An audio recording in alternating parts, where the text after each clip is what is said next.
Hi, my name is Perez, and I'm the director and producer of Croquetas. I hope you enjoy my documentary that I did this summer. Shortcuts. Documentary.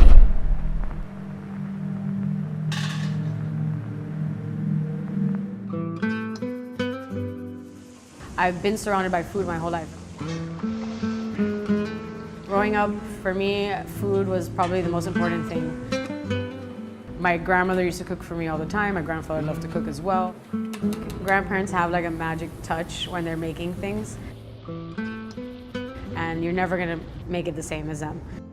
I could be standing next to my grandmother and cooking side by side with her, exactly the same ingredients with the same tools and everything. And her food will taste 10 times better than my food. And I don't know if it's like magic, what it is they're sprinkling in there, but yes, it's definitely, I can never live up to that.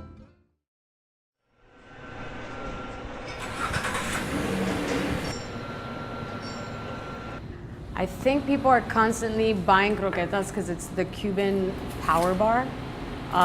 It's a quick grab and go. It has all the nutrients. It's fluffy on the inside, crispy on the outside, so texture is delicious.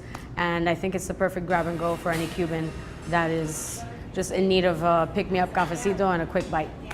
It's almost like nostalgic. When you have a croqueta, you think of your grandmother, or it kind of takes you back to when you were a kid, and that was kind of like what your grandmother gave you when you were staying over her house. So for me, it's more a nostalgic thing. My grandfather came to the States in '69 from Cuba for political reasons. In Cuba, he had a few restaurants and bars. He came over here in '69 with my mom and my uncle and my grandmother. When we arrived to this country, he was 45 years old with a wife who has never worked outside of the house. Everything was stripped away from them.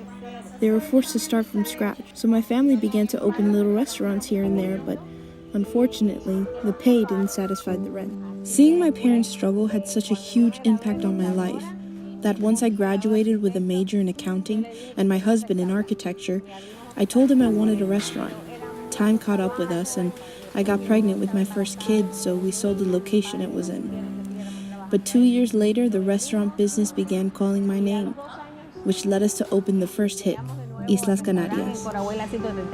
We opened up a bakery after that, and then I came into the family business, and I kind of said, I love what we do. I want to continue the legacy. I want to continue to like get our family name out there, but I kind of want to do something a little different.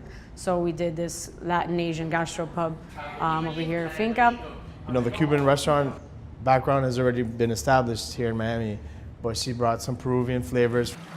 And also she went to Korea for a little bit, and she learned how to cook from like some old lady, you know, in the mountain. She connected all the, you know, the flavor points of each country, of each region.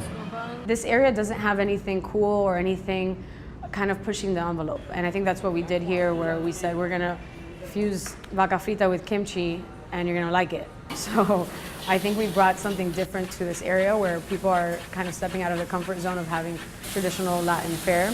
And then we opened up Amelia's not too long ago, which is named after my grandmother. Amelia's 1931. And similar concept, but more of a countertop service, kind of a diner feel. Amelia's 1931 is homage to my grandmother, but also my grandfather. He's the one who started the family business. Finca was named Finca because my grandfather grew up on a farm. So a lot of my menu items, you'll see photos around the restaurant with pictures of my grandparents and my parents when they were young. So definitely everything that I do from here on out is gonna be honoring my family's business for sure. As a child, I think I had a negative mentality towards the restaurant industry just because I didn't get to see my parents as much. So I loved cooking at home with my grandmother, but I always said I will never, ever, ever own a restaurant. I will never, ever, ever be a chef. But I never wanted to be in this business. And then once I started working in it, I was like, I guess it's in my blood. I can't escape it. I'm gonna have to continue this.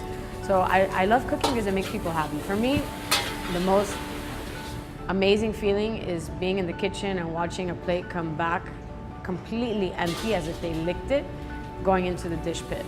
That for me is like instant gratification. Like that person just devoured my food and they enjoyed it, and most likely they'll come back. And creating those relationships with your guests based on flavors and food, to me, is amazing.